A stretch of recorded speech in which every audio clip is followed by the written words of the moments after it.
fellow collectors. Today we're going to be talking about Fire and Ice, the Frazetta Icon collectibles.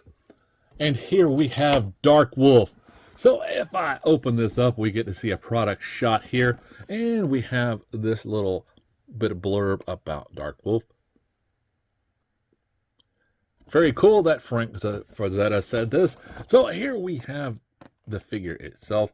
We see it is a 1/12 scale action figure. On the side, we have the Darkwolf himself. On the back, we see Darkwolf and his lot of accessories. And we have this little blurb here as well. Put it right here. Now, on the side, we have Fire and Ice, Darkwolf. On the top, the same information. On the bottom, we have the UPC code. Now, let's get it on the scale and see how much it weighs.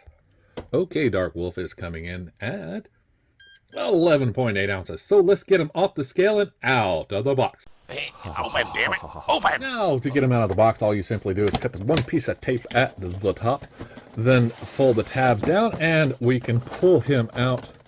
And we see he comes with this great looking backdrop,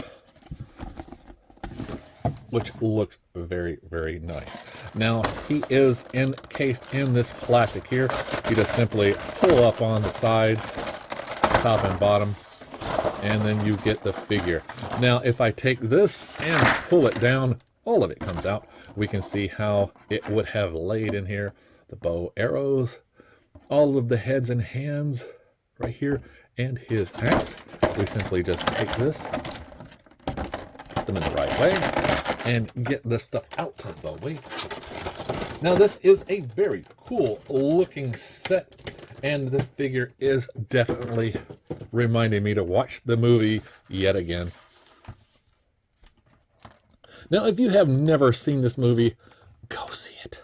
It is definitely one that is cool, especially if you love the Frazetta lines, Prisoner of the Horned Helmet, this one, and a couple of other ones. Now, he comes with all of these accessories here. Very cool looking. Like I say, in the bow and arrows, the bow actually has a string. It's very taut, so be very careful with it as you pluck it back and forth. Now, he comes with these arrows here, but he does nothing to hold these arrows. No way of putting them in somewhere. So these will probably be loose on your shelf. Now, as far as the figure is concerned, nice T-pose, rotates around. Let me get him in the headshot. Now, his head can look down, not much up because of this head piece here, but it can go right and left. He does have this necklace here as well. Now, his elbows are on a single peg hinge, so we can push them up, rotate them around. Hands on the same kind of mechanism, peg hinge, rotate those around and move them up and down. Now, his waist is on a ball jointed hinge. You get a lot of good ab crunch. Rotate those around. His waist is also capable of doing just a little bit of a spin because he has this huge belt loincloth here. He's not very mobile in that, but does have that mechanism in there. Now, as far as the splits goes, does a very good split forward and back. Now, his knees are on a hinge here. We can see it's just a single bend. And the boots, we have the top part of the boot. You can see it comes up a little bit there. That is just made on there. And his ankle is on a peg hinge, so it goes forward and back, side to side. And he does have a hole for a stand, which is very nice. You can put him in a pose or have him just standing there. That is up to you. Now, this figure, it was the first one in the Fire and Ice legacy. We have since then had a couple of other figures.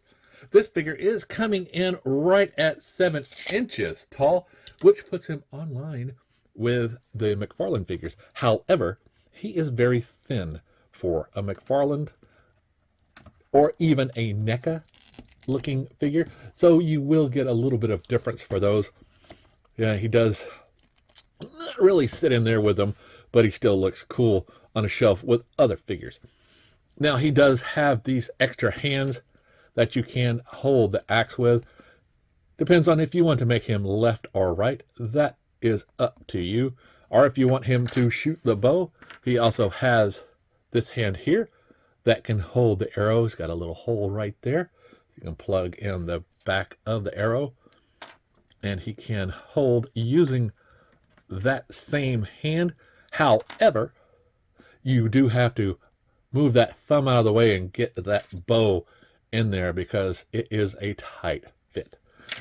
Now he also has these extra pieces of a mouth. One that's doing a little bit of a grimace, and this one is doing a little bit of a yell. Definitely a nice looking figure. So remember, as always, to like, subscribe, and keep collecting.